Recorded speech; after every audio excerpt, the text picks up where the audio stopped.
Lăsat mai mult în voia soartei, învățământul vocațional din Moldova nu mai este atractiv pentru absolvenții gimnaziilor. O bună parte din reformele în domeniu au rămas doar pe hârtie. Asta fie din cauza că necesitau prea mulți bani, fie că erau pur și simplu ineficiente și neadaptate la cerințele pieței la zi. În consecință, profesorii se ciocnesc mai mult cu probleme decât să caute o motivație în plus pentru a atrage absolvenții gimnaziilor. S-a format un stereotip că în școala profesională pleacă elevii care slabi, care n-au reușit, care n-au o educație. Adică asta e un stereotip format de zeci de ani, dar la momentul actual vreau să vă spun că în școlile profesionale vin elevi de acum bine instruiți, capabili, care pot să facă față lucruri, cu atât mai mult în domeniul TIC. La moment este o problemă foarte mare în Republica Moldova ce ține de învățământul vocațional tehnic referitor la curiculele școlare. Deci ele, în primul rând, nu sunt acomodate cu cerințele pieței. Problema constă în primul rând, în dotarea tehnică a colegilor,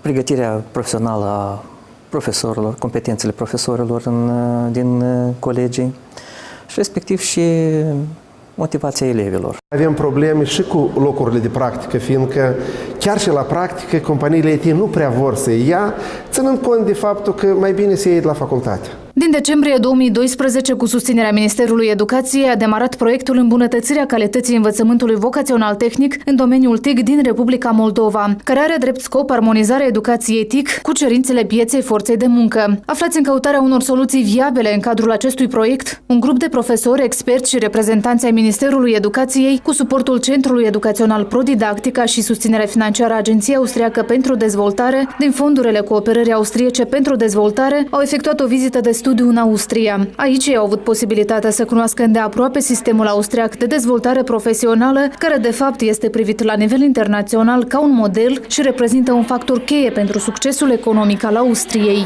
Am dorit foarte mult să vedem niște practici pozitive, să le vedem din interior, să înțelegem cum reușesc austriecii să realizeze acest dialog între piața muncii și instituțiile de învățământ. Miza sistemului vocațional austriac este de a contribui la creșterea economică a țării, asta prin pregătirea unor muncitori calificați.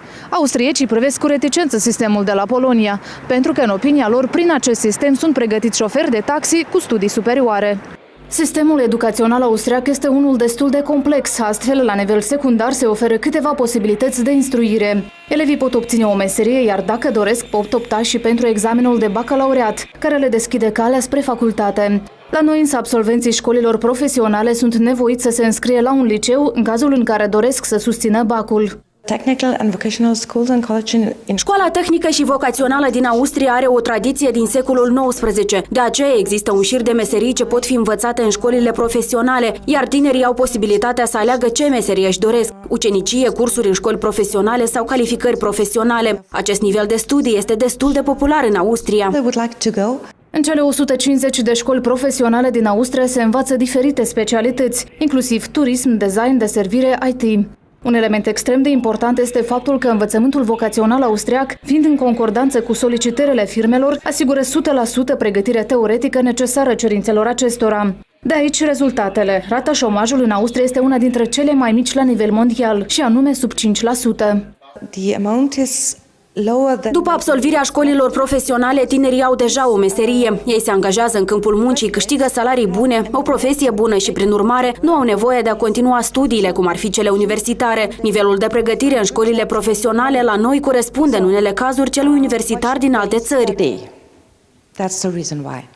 Atragerea viitorilor studenți în școlile profesionale se face pe parcursul anului. De regulă, instituțiile de învățământ organizează zile ale ușilor deschise. O altă soluție este organizarea târgului de cariere, unde tinerii pot veni și vedea ce anume presupune o meserie sau alta. Janine Mente și-a ales specialitatea mecatronică. Asta după ce anul trecut a vizitat acest târg și a rămas impresionată de ofertă. În prezent, ea este ucenic la o companie în domeniu, iar în paralel își face studiile la o școală profesională. Aici vorbim despre sistemul dual de învățământ.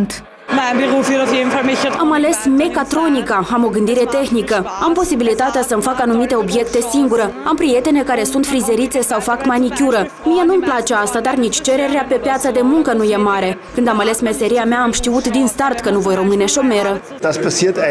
Târgul de carieră este organizat o dată pe an și durează 3 zile, anume noi prezentăm branșa de activitate. Oferim elevilor din clasa 8-a și a 9-a posibilitatea de a face cunoștință cu această branșă și cea de a-și încerca puterile. Asociația este ca un intermediar între întreprinderile de branșă și viitorii ucenici.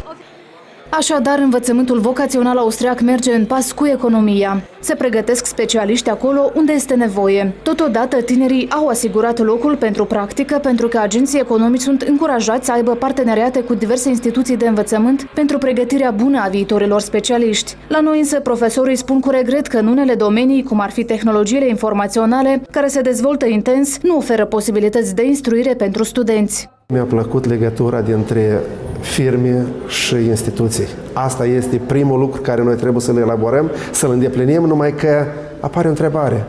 Unde sunt firmele?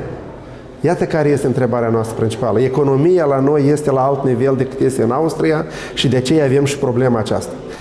Apropo, cum se va începe să se dezvolte cu alt ritm economia, cum va apărea necesitate pentru mai multe colegi, eu sunt convins, fiindcă vor avea nevoie de specialiști nu de înaltă calificare, dar anume de specialiști de nivel mediu, anume care ar putea să fie din cadrul colegilor. Suntem în școala HTL3 Renweg. Aici își fac studiile 1100 de elevi. Printre specialitățile oferite este mecatronica și tehnologiile informaționale. Am fost interesat întotdeauna de computere și am venit la această școală pentru că cred că este cea mai bună pentru pregătirea mea la acest capitol. Îmi place în special programarea, facem diverse aplicații, creăm site-uri. Orele teoretice în școală sunt predate interactiv. Profesorii apelează la diverse modalități pentru a capta atenția studenților. Totuși, un accent deosebit la pregătirea acestora se pune pe partea practică. Partea practică este mult mai importantă. Noi vrem ca studenții să fie pregătiți pentru viața reală. Ei trebuie să aibă și o practică de 2 luni în afara școlii, dar și în școală. Nu putem nega, dotarea tehnică a școlilor profesionale din Austria trezește invidia fiecărui profesor și elev de la noi. Imaginile vorbesc de la sine. Este o sală server pentru elevi. Aceasta a fost construită de școală în funcție de anul de studii. Elevii petrec de la 2 până la 10 ore pe săptămână în acest laborator. Sisteme operaționale, configurarea rețelelor pentru întreprinderi foarte mici și, în general, administrarea sistemelor. Asta învățăm. Pentru noi este important să îi stimulăm să lucreze de sine stătător. Pe lângă sălile de calculatoare, elevii mai vin și cu propriul notebook. Această practică a fost preluată și la noi. Ce e drept pentru instituțiile de învățământ din regiune este o problemă. Noi avem săli de calculatoare, 6 laboratoare. Cerem de la părinți ca pentru copiii lor să procure câte un notebook, adică ei să aibă fiecare instrumentul său pentru a lucra. Respectiv, deoarece majoritatea copiilor sunt de la sate, e cam greu. O altă școală, aceleași cerințe și condiții. Fiecare instituție de învățământ din Austria tinde să pregătească specialiști cât mai buni. Noi avem 500 de elevi și 2 laboratoare pentru tehnicienii de rețea. Celelalte săli sunt pentru alte discipline. De la 10-12 laboratoare, câte 10 locuri de lucru, noi împărțim clasele în grupe pentru a se lucra cu fiecare elev. Ceea ce urmărim noi în Austria este ca fiecare obiect să fie orientat spre practică. Profesorul are rolul de a-l îndruma, de aceea este foarte importantă experiența profesorului. După absolvirea școlii, studenții pot decide fie merg în continuare la universitate, fie aleg să muncească. Administrația școlii susține cu mândrie că niciun absolvent nu rămâne șomer, majoritatea fiind racolați de către diverse companii încă în anul de studii. În Austria, procesul de instruire este unul continuu. Aici vorbim nu doar de tineri studenți, cât și de profesori. Ba mai mult, un profesor nu poate preda discipline de specialitate dacă nu are un stagiu de muncă de cel puțin 4 ani în cadrul unei companii. Profesorii au nevoie de informatică, tehnologie informațională. În cazul în care au cel puțin o experiență de 4 ani, pot preda în școală. Profesorii pentru orele de specialitate trebuie să aibă o carieră profesională înainte de a preda la școală. Este foarte important ca profesorul să aibă experiența necesară pentru a preda. Dacă predai engleză sau literatură, este o parte, nu e necesară altă carieră. Dar când predai subiecte de specialitate, economie, IT, tu trebuie să știi cum lucrează sistemul, nu doar din cărți, dar și în practică. Situația la noi însă este cu totul alta. Noi avem foarte mari probleme cu cadrele didactice pregătite, deoarece majoritatea profesorilor care avem sunt tineri, abia de pe băncile universității.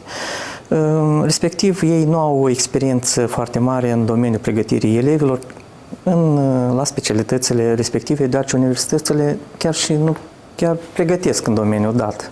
Și ei sunt nevoiți singuri să însușească disciplinele date pentru a putea desfășura lecțiile respective. Este nevoie de a crea centre de instruire profesională, centre de perfecționare în diferite domenii și mai ales în domeniul TIC. În acest centru vor fi instruiți și vor fi perfecționați specialiști în domeniul TIC, care de acum activează.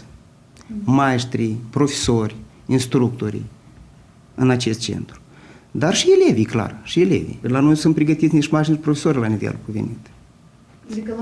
Noi nu avem posibilitate ca să-i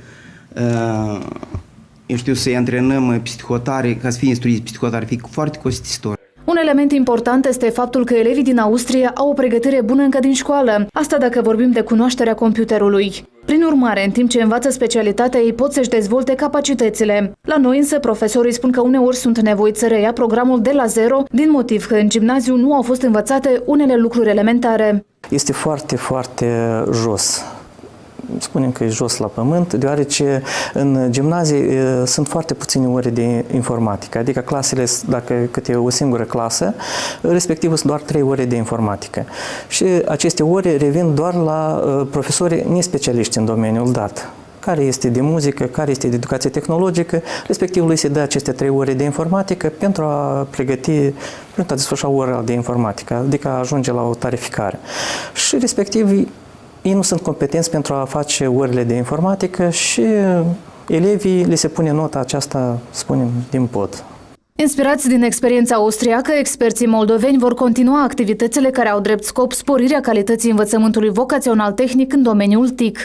Ne dorim să elaborăm un curriculum care ar fi modular și care ar oferi posibilitatea de a forma specialiști, muncitori care într-adevăr au niște competențe solicitate aici și acum pe piața muncii.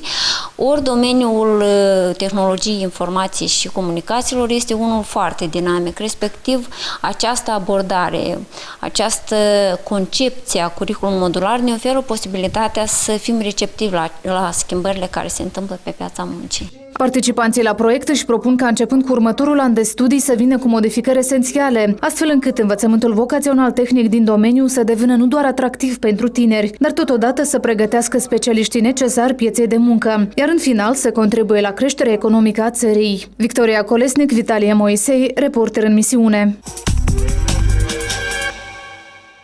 Prin definiție, o școală profesională ar trebui să reprezinte un atelier de formare a unor adevărați meseriași.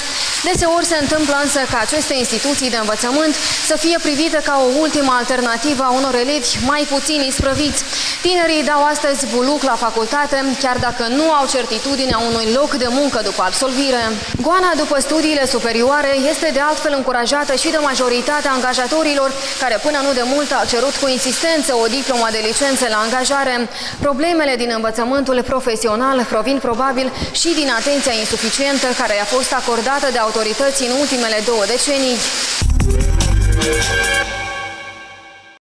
În timp ce în universități fluxul de studenți a crescut de la un an la altul, iar admiterea la unele facultăți s-a transformat într-o adevărată cursă contra cronometru, școlile de meserie au înregistrat un regres continuu. Situația este cu atât mai paradoxală cu cât astăzi un certificat de muncitor calificat este adesea mai bine cotat pe piața muncii decât o diplomă de licență. Explicația acestui fenomen provine, potrivit experților, din incapacitatea de a gestiona eficient procesele educaționale de care au dat dovadă autoritățile moldovene în ultimii 10-15 ani. Am avut o trecere de la un sistem social-economic la altul și această trecere nu s-a reflectat în suficientă măsură în sistemul învățământului, poate în general, dar în primul rând în sistemul învățământului vocațional tehnic. O altă problemă cu care se confruntă astăzi învățământul profesional, spun specialiștii, ține de calitatea studiilor și de evaluarea acestora. Școlile pregătesc, școlile fac evaluarea curentă și tot școlile fac și evaluarea finală. Evident că într-un asemenea proces calitatea nu poate fi asigurată la 100% sau măcar la un nivel rezonabil. Ar mai fi vorba și de niște capacități reduse considerabil față de sistemul precedent de organizare a practicii de producție și a instruirii practice a elevilor. Despre insuficiența orelor de practică vorbesc și directorii acestor instituții de învățământ. Pentru o școală profesională, după părerea mea, trebuie să fie o infrastructură bine organizată ca să aibă unde elevii, copiii să meargă la practică, instruirea practică la întreprindere. Noi vorbim de calitate, dar calitatea este numai când este o practică bună.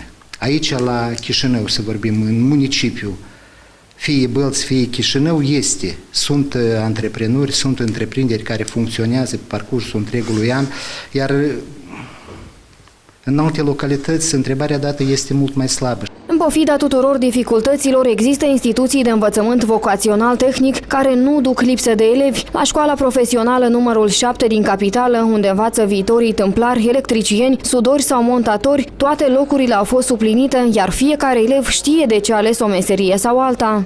Această meserie de tencuitor este o ramură actuală a construcției și foarte important în ziua de astăzi. De ce?